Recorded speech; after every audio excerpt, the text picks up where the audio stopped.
మీకు తెలుసా, ఒక రాజు తన సొంత మాంసాన్ని ముక్కలుగా కోసుకున్నాడని. మీకు తెలుసా, అతని శరీరం కూలిపోతున్నప్పటికీ అతను ఆగకుండా కోస్తూనే ఉన్నాడని. అయినా అది సరిపోలేదని. మీకు తెలుసా, ఒక మనిషి తనది కాని ఒక ప్రాణం కోసం నొప్పి, రక్తం, మరణం వైపు ఎందుకు వెళ్లాడో? ఈ కథలోకి ఇంకా లోతుగా వెళ్లేముందు మేము ఇలాంటి పవర్ఫుల్ మరియు లెసర్ నోన్ స్టోరీస్ మీకోసం చాలా ఎఫర్ట్ పెట్టి తీసుకొస్తున్నాం. మీరు నిజంగా ఈ స్టోరీస్ని ఫీల్ అవుతుంటే ప్లీజ్ సపోర్ట్ చేయండి, మా ఛానల్ని ఫాలో అవ్వండి. ఇప్పుడు జాగ్రత్తగా వినండి, ఎందుకంటే ఇది కేవలం ఒక కథ కాదు, ఇది ధర్మ అంటే ఏవిటో పరీక్షించే ఒక క్షణం. ఒక పురాతన రాజ్యంలో మహానుభావుడైన కింగ్ షిబీ పరిపాలనలో న్యాయం మాటల్లో కాదు, జీవితంలో కనిపించేది. అతని సభలో ఎవరూ తిరస్కరించబడరు. రక్షణ అనేది సులభంగా ఇచ్చే మాట కాదు, కాని ఒకసారి ఇచ్చితే ఎప్పటికీ విరగదు. ఒకరోజు ఆ మాటకు ఒక పరీక్ష వచ్చింది. సైన్యాలతో కాదు, శత్రువులతో కాదు, కాని మరింత భయంకరమైన రూపంలో.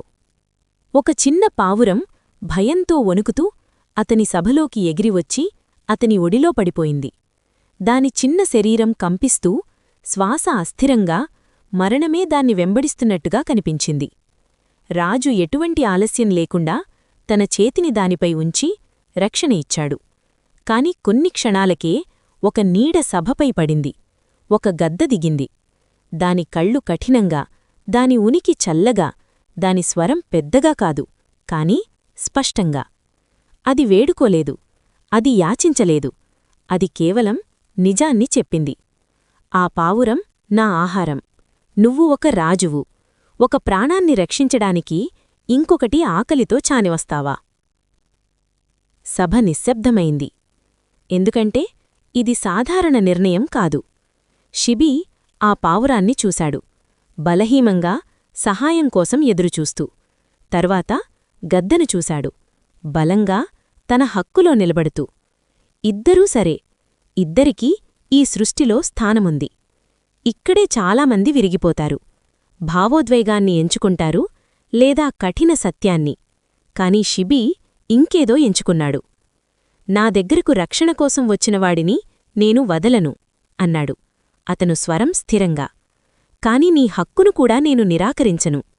ఈ పావురం నీకివ్వాల్సిన దాన్ని నన్ను నుండి తీసుకో.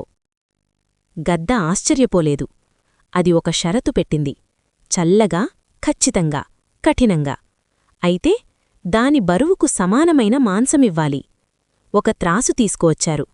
ఒకవైపు పావురాన్ని పెట్టారు, మరొకవైపు షిబీ ఎటువంటి ఆలస్యం లేకుండా తన కత్తిని తీసుకుని తన మాంసాన్ని కోసిపెట్టాడు. సభ చూస్తోంది. త్రాసు కదల్లేదు. అతను మళ్లీ కోశాడు, మళ్ళీ. ప్రతి ముక్కతో నొప్పి పెరిగింది. ప్రతి క్షణం అతని శక్తి తగ్గింది. రక్తం నేలపై కారుతోంది. శరీరం వణుకుతోంది. కాని అతని చూపు మాత్రం కదల్లేదు. కాని త్రాసు ఇంకా సమంగా లేదు. ఎంత ఇచ్చినా సరిపోలేదు. ఇది ఏ పరీక్ష? ఇది ఏ ఆకలి? ఎప్పటికీ తీరనిది. ఆ క్షణంలో తన దగ్గర ఇవ్వడానికి దాదాపు ఏమీ మిగలకపోయినప్పుడు షిబికి ఒక భయంకరమైన సత్యం అర్థమైంది. ఇది మాంసం గురించి కాదు, అతను తనను తాను ఎంతవరకు ఇవ్వగలడో అనే విషయం. అప్పుడు ఒక్క మాట లేకుండా, ఎవరినీ అడగకుండా, ఎటువంటి సందేహం లేకుండా అతను తనే త్రాసుపై నిలబడ్డాడు. ఒక చిన్న పక్షిప్రాణం కోసం తన మొత్తం జీవితం. ఆ క్షణంలో ప్రపంచం ఆగిపోయింది. గాలి మారింది. మాయ చెదిరిపోయింది. ఆ గద్ద, ఆ పావురం, అవి నిజంగా అవి కావు. అతని ముందు ఇంద్ర మరియు అగ్ని నిలబడ్డారు. వారి ప్రకాశవంతమైన రూపాలతో వారి పరీక్ష పూర్తయింది. అది ఆకలి కాదు, అది జీవన పోరాటం కాదు, అది ఒక ప్రశ్న, మాటలతో సమాధానమివ్వలేని ప్రశ్న. ధర్మ అంటే ఏమిటో ప్రతి నిర్ణయం నీ నుండి ఏదో తీసుకుంటే. షిబి సమాధానమిచ్చాడు, మాటలతో కాదు, తర్కంతో కాదు, తనతోనే. అతని శరీరం తిరిగి పూర్ణమైంది. అతని త్యాగం గౌరవించబడింది. కాని ఆ క్షణం చెప్పిన సత్యం మాత్రం మిగిలిపోయింది. ధర్మం సులభం కాదు, అది సౌకర్యంగా ఉండదు. కొన్నిసార్లు అది అన్నింటినీ కోరుతుంది. కాని ఇది గుర్తుంచుకోండి, మన ధర్మం కేవలం కథల సమాహారం కాదు, అది తరతరాలుగా తీసుకువచ్చిన ఒక అగ్ని. ప్రతి కథలో ఒక సత్యముంది, ప్రతి త్యాగంలో ఒక అర్థముంది, ప్రతి పాఠం మనం ఎవరో గుర్పుచేస్తుంది.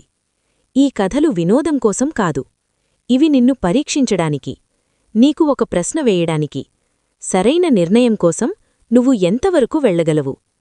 ఇదే సనాతన ధర్మం యొక్క లోతు, ఇదే నాగరికతలను నిర్మించిన శక్తి. ఈ కథలు గుర్తుండేంతవరకు ఆ శక్తి ఎప్పటికీ చావదు. Thank you for watching.